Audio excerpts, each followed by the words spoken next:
Olá, estamos iniciando mais um programa da série Livros de História em 30 Minutos, da Associação Nacional de História, AMPU Brasil. Meu nome é Valdir Araújo e hoje nós temos aqui o livro recentemente lançado, chamado Histórias do Jardim Botânico, da historiadora Luciene Carris. A Luciene, ela tem vários livros publicados, uma pesquisadora muito prolífica. Eu vou citar apenas um deles, que é fruto do seu pós-doutorado no programa de Geografia Política da USP, que se chama Intelectuais Militares e Instituições na Configuração das Fronteiras Brasileiras, um livro publicado em 2016, que pode ainda ser encontrado. Mas hoje nós vamos falar especificamente desse novo livro da Luciene, que é um experimento historiográfico muito interessante, vocês verão isso, né? Uma história do bairro e das pessoas do Jardim Botânico, e Luciene também é moradora do bairro, então que dá mais uma camada de complexidade ao livro dela. Então, Luciene, é muito bem-vinda e eu queria que você começasse falando, dando um panorama do seu livro. Olá, obrigada pelo convite, professor Valdir, obrigada a todos que estão nos assistindo e obrigada pela oportunidade de falar desse livro, dessa pesquisa que eu publiquei ano passado, né, em 2021, estamos em 2022 agora, que é o resultado da minha pesquisa de estágio de pós-doutorado, desenvolvida no âmbito do Departamento de História da PUC do Rio de Janeiro, sob a supervisão do professor Antônio Edmilson Martins Rodrigues, que é um grande especialista em História do Rio de Janeiro e uma pessoa, um profissional muito querido também, né, um amigo, mestre e amigo. Eu vim morar no bairro de Jardim Botânico em 1981, né, eu tinha 4 anos de idade, e já pensava em fazer história pelas razões de caminhar pela cidade, vou até falar depois um pouquinho disso, mas a minha história, a minha trajetória não permitiu que eu observasse, eu visse, eu sentisse aquilo como objeto, né? Calhou que em 2015 eu entrei no programa, né, da PUC, a convite do professor Edmilson, para desenvolver essa pesquisa sobre a história do bairro, sobre as fábricas de tecido da Chácara do Algodão, na Rua Pacheco Leão. São 2 fábricas, na Rua Pacheco Leão, a fábrica Carioca, que virou América Fabril, que encerrou em 1962 as suas atividades, e também na Rua Jardim Botânico, a fábrica Corcovado, que se iniciava ali, para quem conhece o Rio de Janeiro, do Parque Lage até as proximidades do Hospital da Lagoa, né, o lado direito, né, não o lado da Lagoa exatamente, mas a Lagoa vinha até ali e foi também aterrada. Então, essa pesquisa começou a partir daí também com outro interesse, o interesse de entender um pouco da história da família do meu filho, que é a família Carris, né, minha sogra, uma sogra querida, uma pessoa querida, falava do antepassado italiano, da família italiana que veio aqui morar, eles vieram, eles moram até hoje, e, por acaso, nas minhas pesquisas, eu descobri o livro da professora Clésia Chiavo, e ela fala também desses antepassados dela que tiveram também aqui na região da Gávea, porque o Jardim Botânico pertencia à freguesia da Gávea, e ela falava disso, dessa pequena Itália, dessa Gávea Vermelha, desse movimento operário intenso que existia, e isso me incentivou bastante a pesquisar e descobri coisas fascinantes, até acabei me envolvendo em algumas situações também, como com a questão fundiária da comunidade do Horto, em razão também da família, parte né, da família ainda morar, né, nessa comunidade, que tem essa questão fundiária com a União, né? E daí surgiu esse livro que foi publicado ano passado. Também publiquei, produzi, né, com o Luiz Felipe Peppa, um videomaker, o documentário Recanto, né, que está no YouTube, no canal Entre Conexões, também na TV Horto, que fala um pouco dessa história, né, mas a partir da ótica da família Carris, eu introduzi outros personagens, outros moradores daqui. E o livro foi conduzindo de maneira muito lenta, né? Até porque eu não tive nenhum patrocínio, não recebi bolsa. Eu fui paralelamente realizando outras atividades durante essa pesquisa, que se encerrou, na verdade, em 2019, mas veio a pandemia e decidi publicar no passado. Né? Porque eu queria que tivesse pessoas, tivesse um lançamento em livraria, e não foi possível, né? Então, ano passado eu consegui lançar virtualmente e depois presencialmente. mas foi uma pesquisa que durou um longo tempo e foi amadurecendo, inclusive, né? Eu pensava um projeto, geralmente assim, né?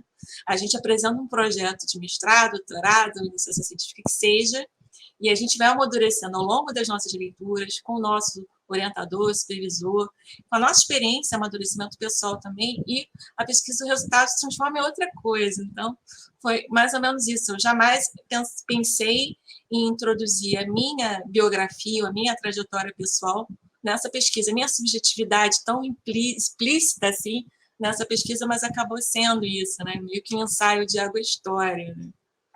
Luciane, quem não é do Rio de Janeiro, acho que até para alguns cariocas, o Jardim Botânico é sempre entendido como um bairro no centro da Zona Sul, o bairro onde estão os estúdios da Rede Globo. Né? Então, você destacar esse aspecto operário, a história da imigração, e eu achei muito bacana, na verdade, Cléide Schiavo Vairal, que foi minha primeira orientadora. Né? Ela trabalhou muito com memórias e ela me orientou na iniciação científica e foi muito importante também no meu mestrado, foi minha co-orientadora. E ela, antes do livro sair, já me contava essas histórias dos italianos aí nessa região. Para mim foi uma coincidência muito agradável ela estar nessa história do seu livro. Mas como é essas várias histórias no mesmo bairro? Como é que você lidou com isso no livro? Então, isso é muito interessante, porque eu ouvi essa história da fábrica, né? Porque, como eu comentei antes, eu vim para cá em 1981, que meu pai era zelador de um prédio e a gente tinha um apartamento funcional e o prédio foi abaixo. E quando o prédio foi abaixo, eu vivi praticamente minha infância e parte da minha vida adulta. Quando eu estava na UERJ, no início da UERJ, até me casar, eu morava com meus pais. E aquilo, até hoje, eu olho o prédio, um prédio preto ali, que eu acho feio, talvez seja uma coisa assim íntima, né? Essa relação de olhar de uma maneira pejorativa, mas evidentemente, claro que não, né? As situações mudam, né? A cidade está em constante reconstrução. E eu andava, quando era criança, da rua Jardim Botânico até a Pachiculhão, né? Primeiro na escola pública lá da minha casa, mas quando eu vim estudar aqui no Horto, eu tinha colegas que falavam, meu pai, o meu avô trabalhou numa fábrica. Eu ficava pensando, mas que diacho de fábrica? Mas eu tinha 10, 11, 12, 13 anos. Ficava assim. E aí, uma vez, eu fui fazer um trabalho de escola na casa de uma amiga, na rua Abreu Fialho, que é uma vila operária. Para quem não conhece, tem essa reminiscência dessa vila ainda. A fábrica foi abaixo, virou um condomínio de casa de alto padrão, mas a vila ainda existe, tombada, apesar de que a gentrificação chegou ali, então tem restaurante, tem galerias, tem escritórios, e ainda tem algum outro antigo morador, sim, tem bastante. E eu fui na casa dessa pessoa, dessa minha colega, e aí eu vi aquele pé direito alto, aquela madeira antiga, né, aquele piso, aquela tábua corrida, e aquilo já me fascinava, né? Eu acho que o olhar de historiador já estava ali implícito na minha vida, no meu olhar, né? Não sei.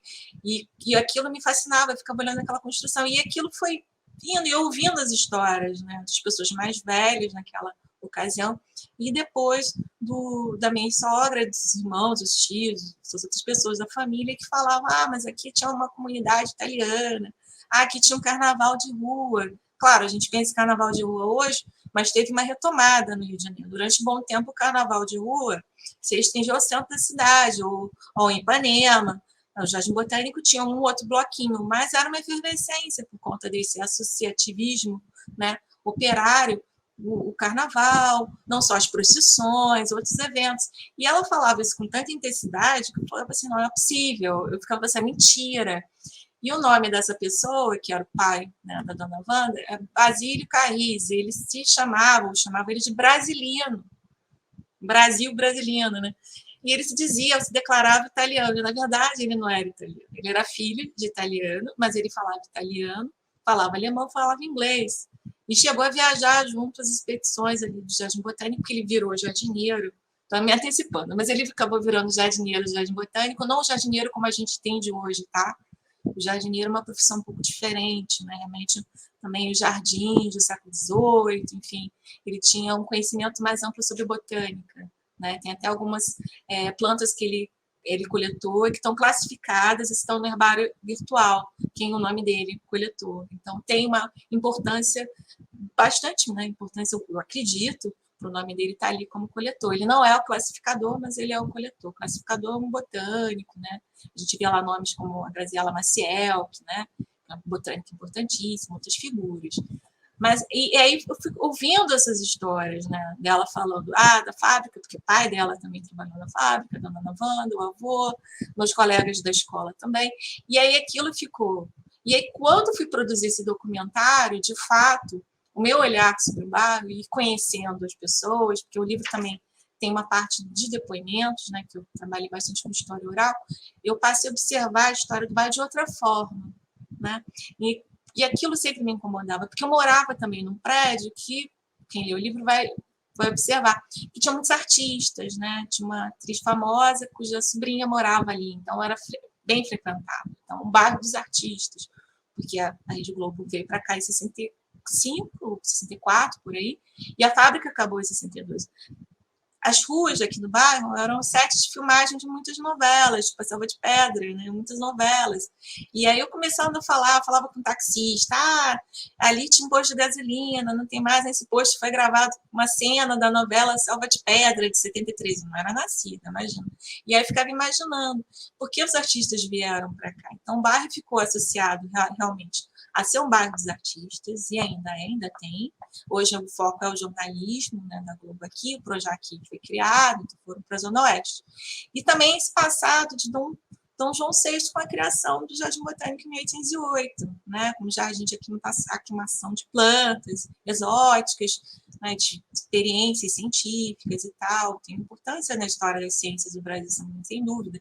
E quando eu falo em fábrica, as pessoas, fábrica de pólvora. Eu falei, não, gente, a fábrica de pólvora ela foi efêmera, né? Até por conta do crescimento e do perigo também, né? Das explosões que ocorriam. Ela foi para Magé, foi para outra região. Mas quando eu falo das fábricas, as pessoas sempre falam a fábrica de pólvora do Jardim Botânico, né? Não se lembra que tinham as fábricas testes. Luciane, vendo você muito entusiasmado com a pesquisa, né, é muito bom, porque nós somos orientadores, até mesmo na nossa trajetória, às vezes a gente quer pesquisar um tema e ele nos cansa, né, a gente fica um pouco exaurido com o tema ao longo da pesquisa. Eu acho que nem de longe isso aconteceu contigo. O nosso programa aqui, a gente quer conversar com um aluno de graduação em História, que está começando a pensar no TCC, a gente quer conversar com um aluno que está no mestrado, que está ainda no doutorado, e quer saber também, bom, como é que faz isso, né? Como é que escreve um livro de história? E é sempre bom ouvir pessoas bem-sucedidas. Que conselhos você daria para esse jovem? O que você utilizou para transformar esse entusiasmo, essa curiosidade em uma pesquisa organizada, em um livro, né? E que você falasse um pouquinho também do público, né? Qual público você visou? Qual a relação do livro com a sua experiência audiovisual? Enfim, fala um pouquinho aí sobre essa cozinha para a gente. Então, uma pesquisa interessante, assim, eu sempre falo com empolgação, mas eu sempre falo com empolgação sobre as minhas pesquisas, eu gosto, né? Eu gosto de pesquisar, acho que está na minha natureza o olhar, a pesquisa, né? Eu gosto bastante disso, me empolga. Eu acho, minha sugestão é, para você que está aí começando a fazer uma pesquisa, seja para o seu TCC, mestrado, doutorado, saiba que você vai estar casado com o seu tema, para o bem e para o mal. Então, tem que saber realmente que tema você vai gostar, assim, né, de pesquisar, porque vai ter momentos de altos e baixos. Não vou dizer que eu sempre tive esse momento, assim, de alto, né, felicidade, alegria, empolgação, né, também tive momentos de muito, até pensar em desistir da dificuldade de localizar determinadas fontes que eu gostaria de achar e eu não achei, e aí eu tentei suprir essa lacuna com outras coisas, daí a importância da história oral para a minha pesquisa, né? Pesquisando, fui levantando nomes, as pessoas foram me apresentando. E trabalhar, eu acho, do meu ponto de vista, com história oral, que de certa forma dialoga com as fontes, para mim foi e é essencial, porque você está lidando com pessoas, você não está completamente isolado, né? Nós sabemos que o trabalho de historiador é um trabalho muito solitário, né? Você tem que estar com a cabeça muito boa, muito equilibrada, com a sua família, consigo mesmo, né?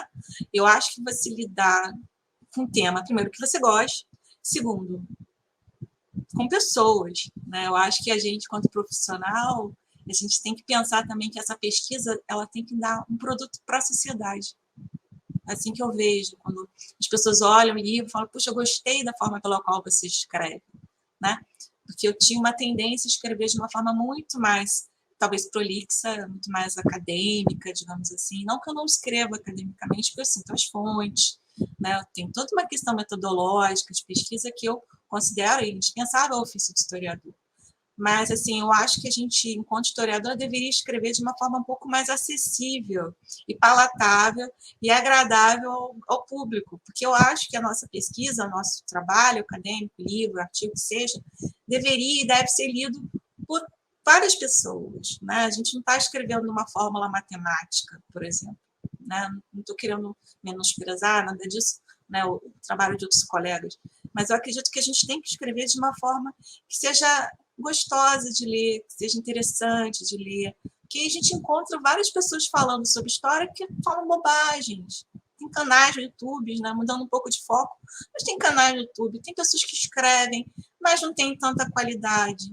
Então, assim, a gente poderia ocupar esse espaço e deve ocupar esse espaço, né? Então, quando eu pensei em escrever o livro, sim, eu pensei para o público acadêmico, nunca desmereci, vou escrever um livro para o grande público. Não, vou escrever um livro para o público que quer entender a história, talvez acadêmico, não, mas que goste.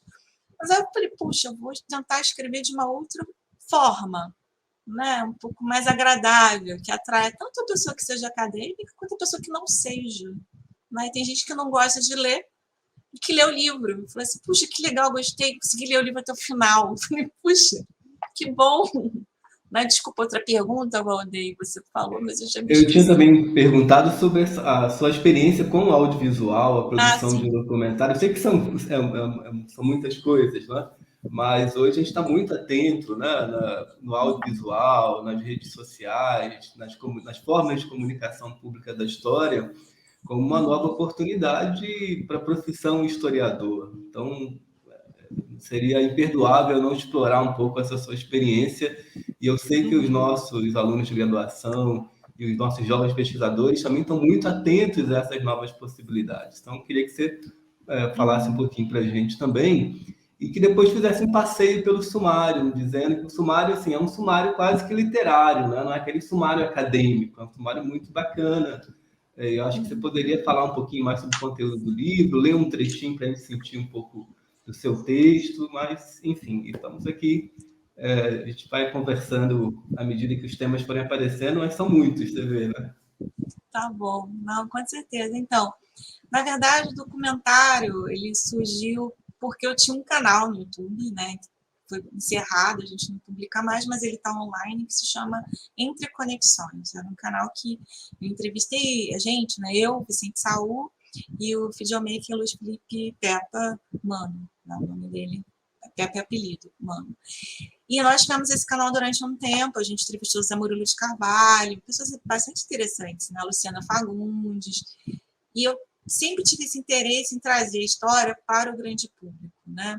Até por conta da minha própria história, né? Meus pais são pessoas muito humildes, a minha família veio de uma família muito humilde.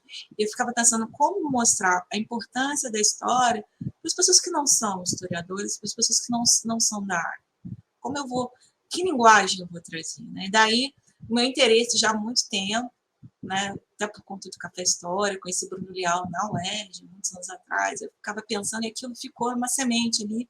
Aí eu criei esse canal, e aí a gente entrevistou, e aí surgiu a possibilidade, a gente tinha material, né?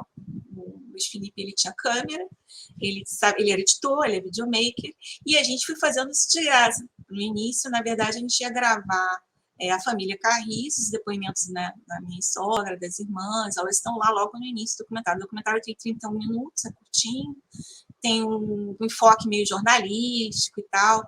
A gente entrevistou também, né, além dos moradores, né, do Horto, da região do Horto, o professor Antônio Edmilson, o nosso querido saudoso, o Gilmar Mascarenhas, que faleceu, né, não sei se você conheceu, ele foi professor da UERJ, um geógrafo maravilhoso, também quanto o Miguel Baldez, que é um advogado importantíssimo dentro da causa do direito à moradia, que também faleceu, e várias outras pessoas, espero, não me perdoem se eu esqueci o nome de todos, né?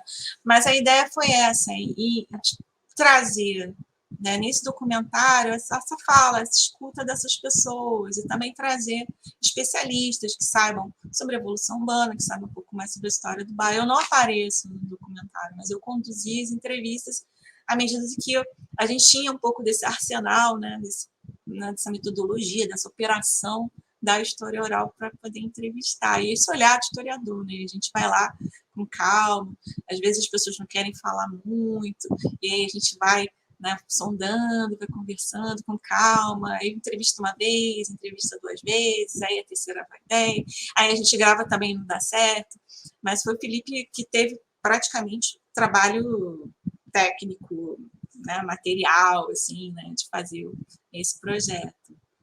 E, desculpa, outra pergunta, eu me esqueci. Eu pedi para você apresentar um pouquinho o sumário Sim. e ler um trecho do livro, se possível, para a gente.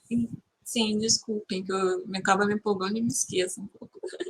Então, o sumário, realmente, como o professor Valdir colocou, ele né, não é um sumário muito acadêmico, que atrai mesmo o leitor olhar, puxa, o que está falando ali? Então, a apresentação é a apresentação do professor Antônio Edmilson Martins Rodrigues, foi uma apresentação belíssima que ele fez, uma introdução que eu escrevi. As memórias de um pequeno subúrbio na Zona Sul, que eu vou falar da minha relação com o bairro e vou conduzir ao leitor a entender por que subúrbio, né? É meio que uma provocação. Ah, gente, subúrbio da Zona Sul do Rio de Janeiro, o que é isso, né? Na verdade, é um conceito de um livro, O Rapto Ideológico do Conceito de Subúrbio, né, de um livro importantíssimo, que ele vai falar que o subúrbio, como surge o conceito de subúrbio? O subúrbio, o Rabalde, né? Que o Jardim Botânico era uma área distante do centro da cidade. Então, o subúrbio, a Barralde, né? E era distante do centro. Então, eu vou meio que uma provocação. Já me perguntaram por quê, mas eu introduzo esse conceito. E pelas ruas do bairro, eu vou levantando os nomes, né? Porque, puxa, a gente anda pelas ruas, seja do Rio de Janeiro, do Ouro Preto, qualquer cidade, qualquer estado, qualquer país, né? A gente não conhece direito as histórias das ruas. E aquilo me incomodava. Ah, puxa, quem é o Pachuculho? Ah, sei que foi um diretor do Jardim Botânico. Ah, quem é a dona Castorina, que era dona de várias terras aqui? Quem é fulano de tal, Modesto Broco, né, que veio com a missão lá, artística, que dá nome a uma rua lá em cima. E eu fui conduzindo esse capítulo falando sobre as ruas, né? O outro capítulo, né? O outro capítulo, a presença italiana. Na verdade, eu meio que extrapolei um pouquinho, né? Porque eu fui falar sobre a origem da família Carris, que remonta à região da Toscana, uma cidadezinha chamada Anghiari, uma cidadezinha medieval que teve uma batalha, né? Supostamente teve uma batalha que é historiador italiano que disse que não houve, mas ficou no registro histórico da história. Eles valorizam muito isso, inclusive eu fui pesquisar sobre essa cidade, Anghiari, e eles vieram para cá, essa família, casal, mais 4 filhos, 4, 5 filhos vieram para cá. Primeiro, como todos os italianos foram trabalhar numa fazenda de café, depois vieram para o Rio de Janeiro, porque já tinham alguns italianos, parentes, familiares aqui, que trabalhavam no Jardim Botânico. E aí, um italiano no Jardim, eu falo desse personagem, que é o Basílio Carris, italiano entre aspas, porque ele se julgava italiano. E é interessante que esse capítulo, né, eu descobri que ele não era, porque eu descobri os documentos, assim, foi uma coisa assim, muito interessante, importante para a família. Inclusive, está lutando, né, pesquisando sobre a questão da cidadania italiana. Então, foi uma pesquisa que contribuiu para a família, né, do meu filho, digamos assim, até buscar uma cidadania, buscar as origens e tal. No tempo das fábricas, eu falo efetivamente das duas grandes fábricas aqui do Jardim Botânico, porque é bom saber que o Jardim Botânico, como eu disse, pertencia à antiga freguesia da Gávea, 1874, e durante um bom tempo. Então, é a fábrica, como eu falei, carioca, que foi instalada aqui em 1884, funcionou até 62, ela foi adquirida pelo grande conglomerado América Fabril, né?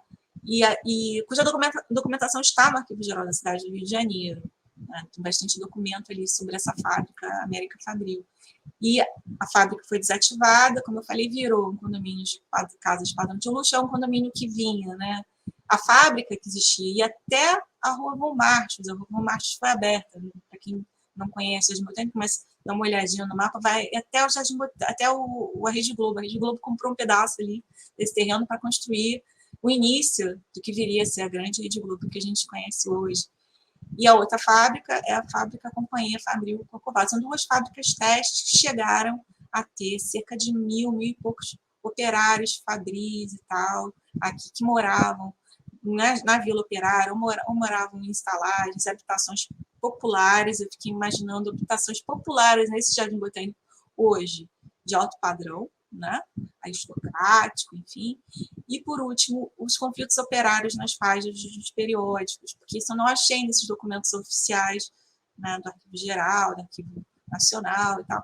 Então, fui pesquisar tudo que foi possível. Eu tive um tempo hábil para fazer isso, então, eu fui pesquisando na hemeroteca digital da Biblioteca Nacional, que é uma experiência que eu tive anterior com a professora Andréa Casanova, eu e a Vicente Saúde escrevemos em livros, cursos em revista, o qual a gente também trabalhou, se debruçou com a hemeroteca, para entender a Revolução Russa aqui no Brasil, a partir dos jornais. Então, aquilo me trouxe experiência para entender como funcionava aquilo, né? Que é meio chatinho, né? Se não conhece a metodologia ali, fica meio perdido. E aí eu fui pesquisando, fábrica, operário, meeting, né? Que eram os encontros operários, e aí eu descobri que tiveram encontros aqui na Rua Jardim Botânico com 1.000 operários, 800 operários, que faziam paradas, né? Paralisações na fábrica. Aí depois teve um reduto anarquista, teve presença do Partido Comunista aqui, né, os núcleos, né, deles, as células, como eles falavam, também apareciam nos jornais, porque eu me debruço até 62, né, até o encerramento do trabalho da fábrica. Estou pensando em dar continuidade depois.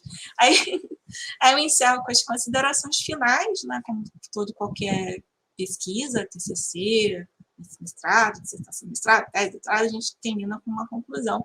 Eu faço um apanhado geral e, basicamente, as minhas fontes de pesquisa foram as fontes, né, que eu encontrei no Arquivo Nacional, Arquivo da Cidade, a hemeroteca essencial nesse trabalho, os depoimentos dos antigos moradores e uma bibliografia bem ampla sobre o movimento operário na região. Apesar de que o meu interesse não era fazer uma história do movimento operário, mas trazer esse panorama desse movimento operário para o livro, para as pessoas que quisessem também se debruçar, né? Escrever com mais afinco sobre isso. Você começa esse programa hoje falando das sensações que você tinha quando entrava nesses prédios antigos do bairro, poucos ainda no Jardim Botânico, né? Então tem esse processo mesmo de destruição do patrimônio, mas como a gente tem às vezes uma compreensão mais simples do patrimônio, um exemplo histórico, um documento, mas tem também essa presença efetiva do passado, né? que vai revelando histórias, mesmo que você não tenha uma formação de historiador, uma investigação, a presença desse prédio, a presença dessa antiga fábrica, a presença desses espaços, né? Dá uma complexidade ao tecido urbano. E eu lembrava muito, eu cresci nos subúrbios do Rio, tanto ali perto da Vila Militar, Magalhães Bastos, tinha uma fábrica de tecidos, deve ter ainda, muito importante ali. Depois fui estudar em Bangu, também tinha, funcionando ainda. Eu lembro da fábrica Bangu funcionando, a gente atravessava andando um dos rios, né, que cortam ainda o bairro, e cada dia tinha uma cor diferente, porque era a fábrica jogando água de tingimento no rio. E hoje a fábrica é um shopping, né? Assim, não sei se você conhece lá, um dos primeiros projetos. Aliás, quase todas essas fábricas acabaram se transformando em shopping, mas, de algum modo, a presença, mesmo que nesse caso aí, né, quase que irônica, né, do capitalismo, da transformação dessas grandes fábricas comunitárias, entre aspas, né, quase que panópticas, em shoppings que também estão desaparecendo atualmente, né? Então, eu acho que o seu livro é um exemplo muito bacana de como, fazendo uma história de algo que está muito próximo, né, o bairro onde nós residimos, é possível recuperar quase que a história da humanidade, né, a história dos últimos 100 anos, 150 anos. Então, de fato uma arqueologia que mistura memória, história, pesquisa, e motiva muito, né? Eu acho que certamente muitos alunos que estão acompanhando essa conversa vão sair daqui motivados a olhar os seus bairros, né? Com outra perspectiva. É muito bacana. Mas já para a gente ir concluindo a nossa conversa, Luciana, eu queria que você falasse um pouquinho mais, fala o que você quiser, mas eu também queria, que eu sei que é importante para você, desses mestres, né? Antônio Edmilson Martins Rodrigues foi também meu professor na UERJ, né? Ele é um professor, digamos, um historiador não convencional, mas inspira tantas gerações de historiador, né? Qual foi a importância do Antônio Edmilson, que escreveu aí um prefácio lindíssimo ao seu livro, nessa pesquisa, né? Como ele te inspirou, de algum modo? Ele me inspirou em vários sentidos, né? Primeiro, pelo amor pela cidade, né? Amor pelo Rio de Janeiro, amor pelas ruas, né? Tanto que tem um capítulo que é pelas ruas do bairro. O Edmilson me apresentou o Rio de Janeiro, um outro Rio de Janeiro. Né? Quando eu reencontrei ele, foi meu professor na graduação, foi meu orientador de TCC, antigamente era monografia, e aí, tempos depois, eu retornei meu contato com ele, em 2012, eu não me recordo, em 2015 eu entrei na PUC. E aí a gente tinha os encontros com o professor Edmilson às sextas-feiras, que ele fazia um passeio pelo centro histórico, né? Especialmente aquele Largo da Prainha e tal, no centro do Rio de Janeiro. E aí eu ficava olhando e falava assim, nossa, que amor pela cidade, que olhar interessante por esses vestígios históricos. Tinha um bar que a gente ia muito, que era o 28, ali na Barão São Félix, que não existe mais, e aí a gente caminhava pelo Valongo, ia ao Largo da Prainha, ao Angu do Gomes, o restaurante, a Pedra do Sal, e aí eu ficava pensando, puxa, dá para fazer uma coisa semelhante na zona sul do Rio de Janeiro, tentando buscar, de alguma maneira, esses vestígios, porque você pensar a história da industrialização no Rio de Janeiro, pensar a história da imigração italiana no Rio de Janeiro, é praticamente assim, impensável, assim, digamos assim, porque a imigração que a gente pensa para São Paulo, para o Sul, a gente não pensa numa imigração tão importante, não foi, de fato, tão relevante quanto os outros estados, mas teve industrialização também, importante, né? Se perdeu, mas na Zona Sul, né? Você imagina que não tiveram só essas duas fábricas, teve outras empresas na Zona Sul também, tão importantes quanto. Então, são objetos, temas ainda a serem estudados, a serem investigados. Sugiro a quem quiser, né, tem interesse em descobrir mais, descortinar essa Zona Sul proletária, né, importante, porque a gente fica na Zona Sul, né, com grandes temas, a gente já sabe quais, a gente esquece que todos nós somos sujeitos da história, somos sujeitos históricos, a gente esquece os excluídos da história, né? A gente esquece, né, esses personagens, os trabalhadores, né, os escravos, porque também tinha aqui um quilombo, né? Uma coisa que eu queria pesquisar, fica a dica, teve um quilombo aqui no Jardim Botânico, está numa pesquisa da professora Laura Olivieri, ela escreveu uma tese disso. Então, né, ela dialoga com o Eduardo Silva, a pesquisadora da Casa de Luz, que escreveu o livro sobre a Camélia, Quilombo das Camélias. Então, tem coisa interessante ainda a investigar aqui. Dou essa dica, dou essa deixa para você que está aí para produzir seu TCC, pensando no projeto de mestrado, doutorado, que seja, ou pós-doutorado. Tem muita coisa interessante para pesquisar na Zona Sul que sai desse lugar comum que a gente tem, né? Eu posso falar um pouquinho Posso ler um trechinho? Claro, com certeza. Eu esqueci, eu sempre esqueço. Bom, vou ler um trechinho do livro, está na página 17, para quem quiser. Não tem na versão e-book ainda, infelizmente, só impressa. Caminhar, andar de bicicleta, de skate ou de diferentes meios, como os patinetes, reconduz a um outro tipo de experiência sensorial. Possibilita a redescoberta de lugares até então ignorados pelo olhar do caminhante, geralmente imerso na correria do seu dia a dia. O ato de caminhar pelas ruas da cidade é um exercício de observação, um modo de praticar o espaço e de se apropriar do traçado urbano. Precisamos estar atentos aos pequenos sinais de mudanças e permanências no espaço urbano e vê-los, revê-los, para ter a melhor noção desses lugares. Eu acho que esse parágrafo resume bem nossa conversa, esse bate-papo de hoje. Né?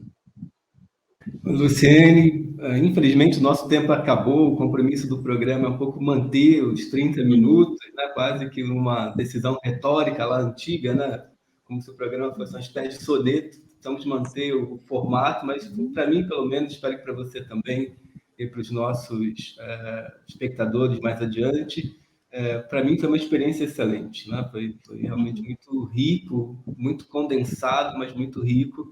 Então, o que eu recomendo que todo mundo está nos assistindo, corra, compre o livro da Luciene, mesmo que você não seja um especialista, deu para perceber que é um livro que realmente tem uma capacidade muito grande de nos fazer pensar e também de nos entreter, né? A historiografia também tem essa função de oferecer o entretenimento formativo, né? Um entretenimento que, ao envolver as pessoas com uma narrativa, com uma história, as edifique, as eduque, as torne em seres humanos mais empáticos e mais complexos. Eu acho que esse é um bom exemplo de como a história pode ser um veículo educativo e formativo de entretenimento, muito diferente, infelizmente, daquilo que tem predominado aí nas redes sociais. Então, para finalizar, agradeço novamente a professora Luciene Carris por esse tempo, né? E convido a todo mundo que está nos assistindo a subscrever o canal da Ampul Brasil no YouTube, é muito importante. Clicar lá no sininho para que possa receber notificações sempre que a gente tenha conteúdos novos. E que compartilhe, né? Que faça também a sua parte na militância digital, no ativismo digital, em prol de uma historiografia acadêmica, bem construída, democrática e emancipadora. É por isso que a gente está batalhando. Luciene, novamente, obrigado e até a próxima. Eu que agradeço. Obrigada, professor Valdeir. Obrigada a todos que estão aí nos assistindo. Muito obrigada pelo convite. Ampul, resista.